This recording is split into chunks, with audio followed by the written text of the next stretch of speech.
All right, let's dive right in. We're going to pull back the curtain on the invisible magic that holds our entire modern world together: digital communications. I'm talking about everything from sending a quick text to a live video call with someone on the other side of the planet. So, how does it all actually work? Let's find out. Have you ever really stopped to think about it? How can your voice, just a sound wave moving through the air, travel thousands of miles in an instant and show up perfectly clear? It really does feel like magic, but it's not. It's actually a fascinating story about taking our messy, analog world and translating it into the clean, perfect language of computers. And this image right here, this gets to the absolute heart of the matter. Over on the left, you've got an analog signal. It's a continuous, wavy line. But as that wave travels, it picks up noise, it gets distorted, it basically gets fuzzy and weak. Now look at the right. That's a digital signal. It's not a wave at all. It's a series of super clean, distinct steps, just ones and zeros. This fundamental difference, well, it changes everything. So why the huge shift? Why did we decide to turn everything into ones and zeros? Well, it turns out that making that choice unlocked some incredibly powerful advantages. And here they are, the big reasons digital totally took over. Because a digital signal is just numbers, you can regenerate it perfectly. A 1 is always a 1. That makes it amazingly resistant to noise. On top of that, it's way easier to encrypt for security. You can pack tons of signals together on one line to be super efficient, and the circuits themselves are cheaper to make and way more flexible because software can control them. It was, without a doubt, a total game changer. Okay, so let's follow the journey. Let's trace a single sound, maybe your voice, from the moment it leaves your mouth and see exactly how it gets translated into the binary language that computers understand. Pretty much any communication system, no matter how complex, boils down to these three basic parts. You've got the transmitter, which sends the message, the channel, which is the path it travels on, and the receiver, which, you guessed it, receives the message. For now, we're going to focus on that very first block, the transmitter. Its whole job is to capture your voice and get it ready for the journey. So the very first step happens inside something called a transducer. Now, that's just a fancy-sounding word for a device that converts energy from one form into another. A microphone is a perfect example.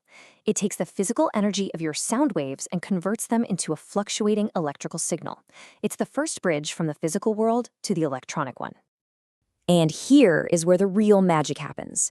This is the crucial step where that wavy electrical signal becomes digital bits.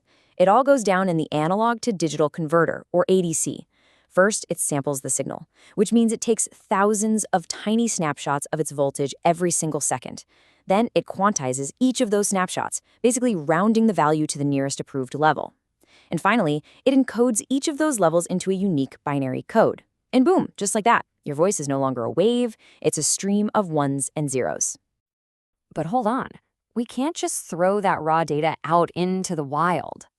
The path it's about to take, the transmission channel, can be a really noisy and chaotic place. So before our data starts its trip, we've got to package it up and protect it.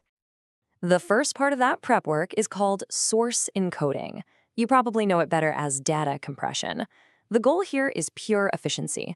We want to find clever ways to represent our message using the fewest bits possible, usually by getting rid of any repetitive, redundant information.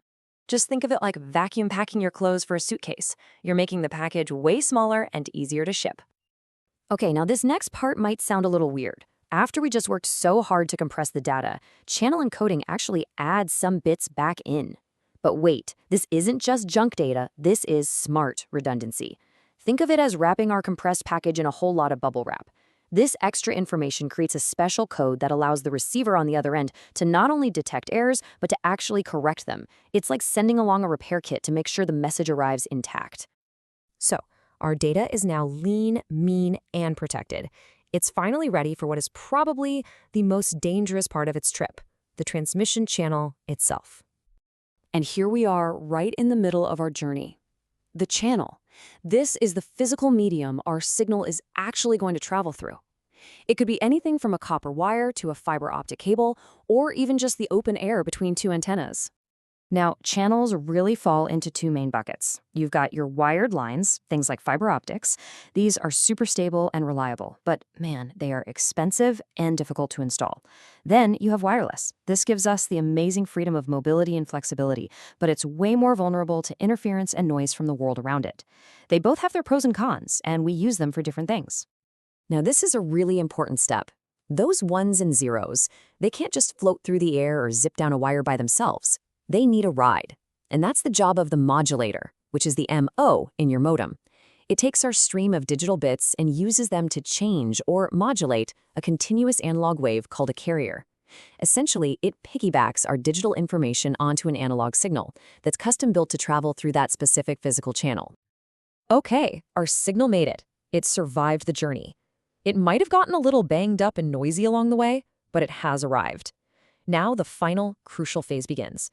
The receiver has to take what it got and perfectly rebuild the original message. We've now arrived at the last block in our diagram, the receiver. This is where all that careful preparation we did back at the beginning really pays off.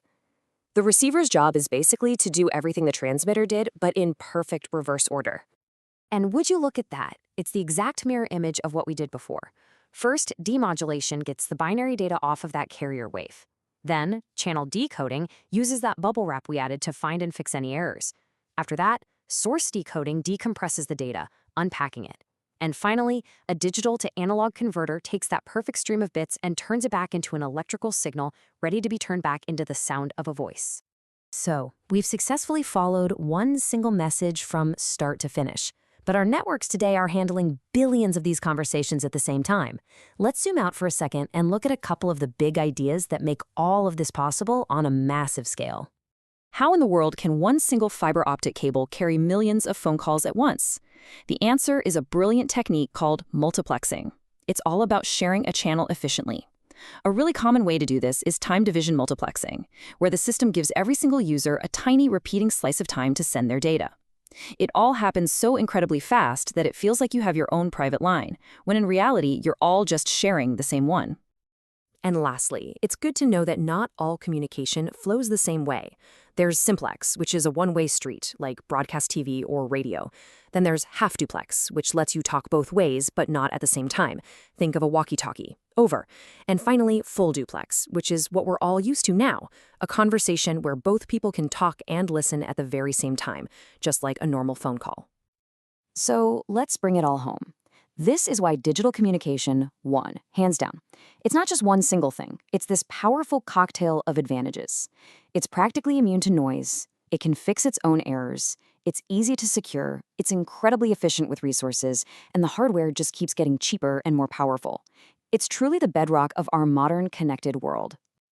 And that kind of leaves us with a big question to think about. We're creating an absolutely staggering amount of digital data every single day, every single second. The principles we've talked about are how we handle it now, but that flood of information is getting bigger and bigger. So the next great challenge is going to be inventing even smarter, faster, and more efficient ways to send, receive, and make sense of it all. What will that future look like? Well, that's a story for another time. Thanks for joining me.